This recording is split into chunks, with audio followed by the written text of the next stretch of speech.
2010 жылдын 10 июнунда түнкү саат 12-ге 10 минутка калганда Ош шаарында эч бир себепсиз бир канча салют атылган. Ал эми түнкү саат 2-де шаардагы мечеттерден азан айтылган. Бул көрүнүштөр түштүктөгү каргашалуу июн окуялары башталды деген сепаратисттердин белгиси экенин жайкын тургундар билсе гана. 3-курста бүттү эле. Тынбай эле чакырып атат, апа барайын деп калды, майли десем анан келген күндүн эле түнө уруш чыгыптыр.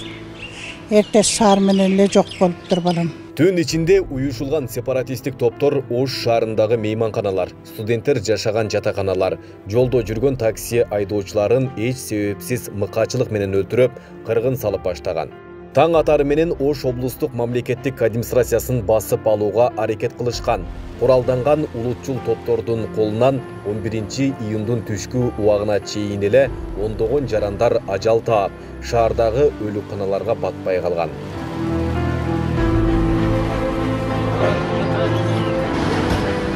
Тилекке каршы ошол кездеги убактылуу өкмөттүн бул окуяларга дээрлик эч кандай чечкиндүү ыкчам кадамдарга барганы байкалган эмес. Бишкектен биринчилерден болуп 11 июн түштөн кийин Камчыбек Таршиев, Садыр Жапаров келишип, канга боюлгон Ош шаарынын тургундарын тынчтандырууга аракет кылышкан. Ташиптин салымы күчтүү.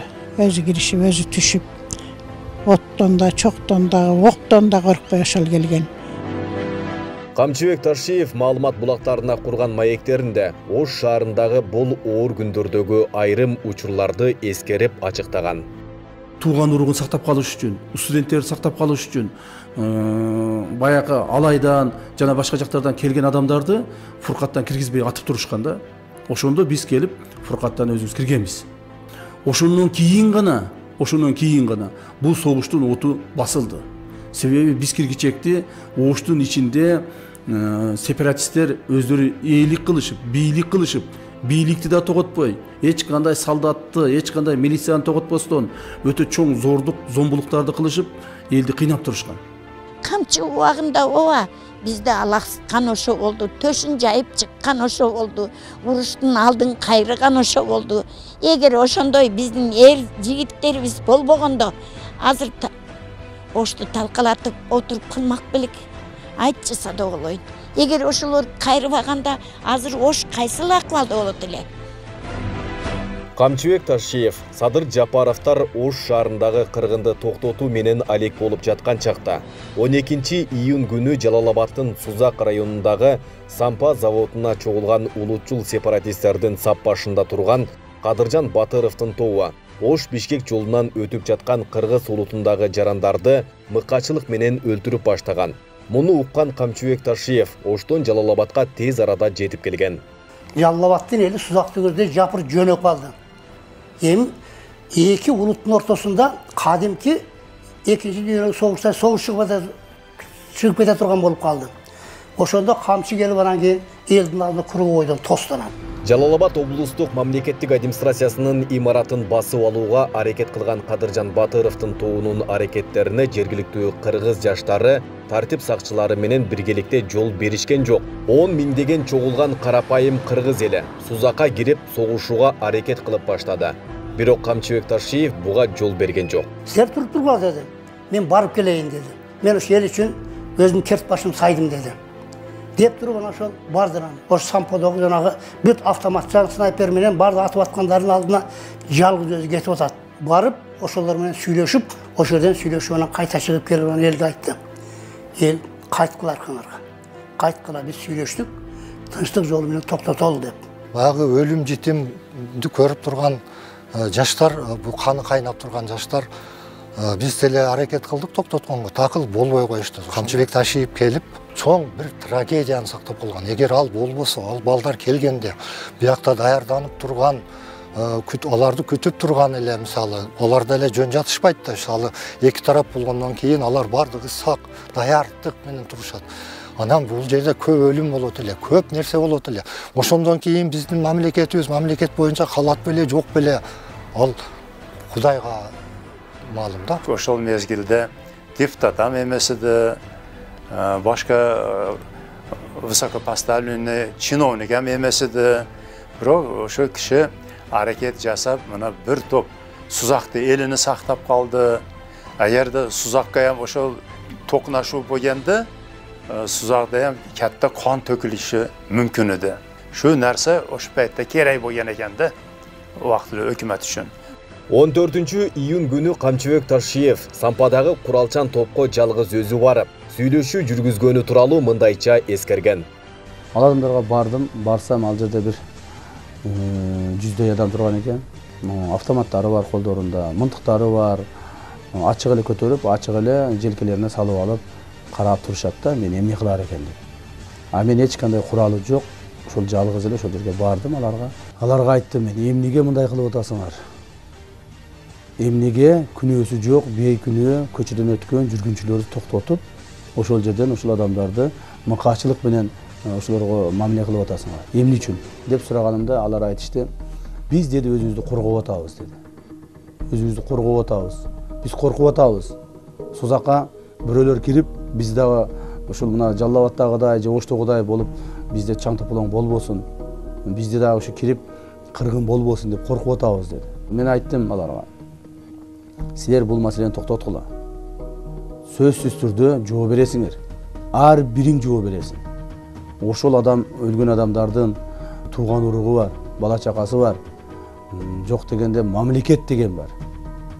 Ошол адамдарга көрсөткөн мамилеңер үчүн жооп бересиңер. Деп айтсам алар айтты, бизге бир гана нерсе керек деди. Бизге деди Сузакка эч ким кирбеш керек деди. Бизге ким кепилдик берет? Ошондо мен айттым, мен кепилдик берем дедим. Биз ошентип алар менен кол алышып, ал жерден чыктым. Чыгып, кайра машинага карай жөнөдүм. Ошону менен Сампа токтоду. Мен чын айтканда биринчи барганымда буларга барып, булар менен сүйлөшкөн маалда корккон эмесмин. Негедир корккон эмесмин да. Ал эми кайра кайтып машинага келе жатканда мен ойлодум, кайсылыр бир убакта кайсы бир мынтыктан көтөрүп турган автоматтан качан ок чыгар экен, качан ушул огу келип ошо мага артыман тиер экен деп ар бир кадамымды эсептеп жылып аттым да. Эгерде капыстан ок чыгып мени артымдан ата турган болсо, мунун бардыгын мен өзүм үчүн же жеке үй бүлөм үчүн эмес, ушу элим үчүн, кыргыз элим үчүн жасап атам деген ойлор келип атты да магачы. Ошол күч кубат берип атты. Ушул сыяктуу аракеттерден улам Ош жана Жалал Абадтагы кандуу июн окуясы токтотулуп, сепаратисттердин Кыргызстандын түштүгүн бөлүп алып, өзүнчө автономдуу мамлекет кылабыз деген арам ойлору ишке ашкан жок. Ошондо азыркы ар кайсыны сүйлөп аткан жанагы кыйындар каяк деле. Төшөккө башын тыгып алып жатышты эле ошондо. Бул баланын баягы жасаган эмгектеринин баары тең түбөлүктүү. Жасаган эмгектеринин баары тарыхта кала турган бала бул. Ошон үчүн бул элдин уулу, элдик бала. Тартипти сактаңыздар, силерден ушу сураныч. Биз жеңебиз. 2020-жылдын октябрь айындагы бийлик алмашуудан соң Кыргыз Республикасынын улуттук коопсуздук мамлекеттик комитетинин төрагалыгына дайындалган Камчыбек Ташиев коррупцияга каршы күрөшүү ишинин алкагында буга чейин эч кимдин эрки жетип, жоопко тартылбаган саясатчыларды, чиновниктерди мыйзам чегинде жоопко тартып, мамлекеттен урдаган каражаттарын кайра элдин казынасына кайтарып алды. Максат эптеп эле ушундай кылмыш кылыпсың деп алып келип бир клетканын ар жагына өткөрүү эмес, ошол келтирген зыянды калыбына келтирүүнү кошо чечти. Бул жагынан кыргыз эли үчүн тайманбаган катуу иштерди жасады.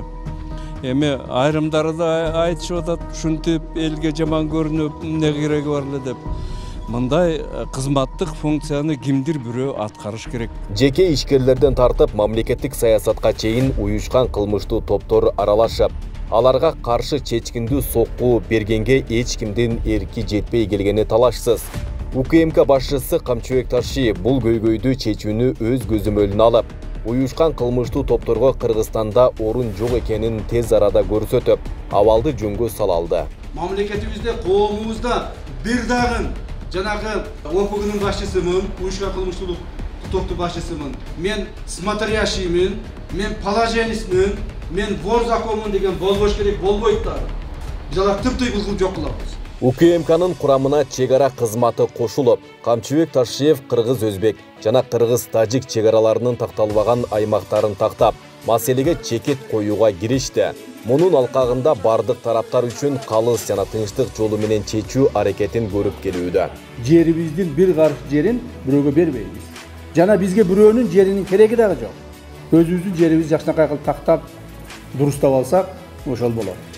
Чегараны көздүн карегиндей сактоо үчүн туура саясат менен катар, албетте, коргонуу жөндөмдүүлүгү жогору армиядагы абадай зарылдыгы анык.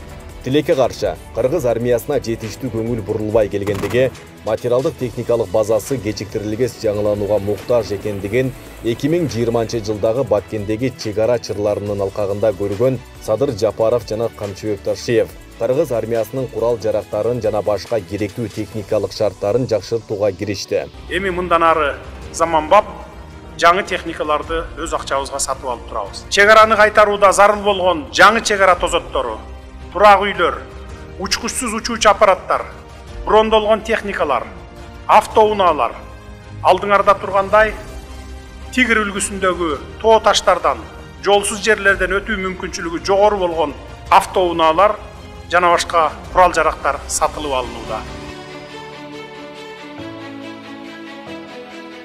УКМКнын өлкө региондорундагы бөлүмдөрүнүн имараттарынын жана материалдык техникалык базасынын түп тамыры менен жаңылоо иши колго алынды. Атайын кызматтын өлкө коопсуздугун камсыз кылуу үчүн зарыл болгон бардык муктаждыктары тездик менен камсыз кылынып жатканы белгилүү. 1,5 жылдын ичинде бул аябагандай зор иштерди кылды. Мынакей биздин кызматкерлер ар кайсы эски Советтер Союзунан калган библиотекада, клубтардын бир жагында отуруп калышкан. Азыр ар бирине үй салып берип атат, иштеген жерине. Андан тышкары кызматтык үйлөрдү, квартиралар салып берди, служебный квартира. Камчыбек Кыдыршаевич чын эле биздин конторго, биздин органга абдан чоң салым кошту. Мындай болгон эмес. Биздин мындай десем түшүбүзгө кирчү эмес да.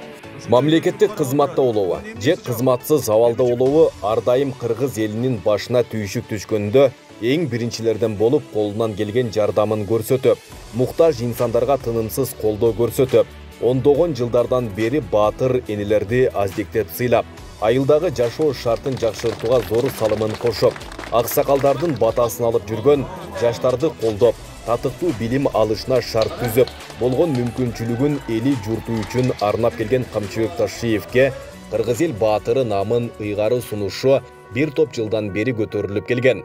Бирок саясий режимдердин таасиринен улам гана эмгеги бааланбай, элдин үнү менен эсептешкен киши болбоду. Ушул балага эң жогорку сыйлык деп туруп кыргыз эл баатыр деген сыйлыкты бериш керек дейм да. Себеби ал татыктуу. Андан да жогорку сыйлык болсо болот. Муну эл 5 колдоп көтөрөт. Бул нерсени. Себеби элдин оолу бул. Эми биз ушундай жигиттерди көзүсү тирүүсүндө элге кызмат кылып атканда сыйлай албай, эмне өткөндө сыйлайбыз. Жок дегенде көзү тирүүсүндө ушул берген наамдарды алып берсе, кичине ушул кылган эмгектерине өзү дагы өзүнө ыраазы болуш керек деген мен ойдомун.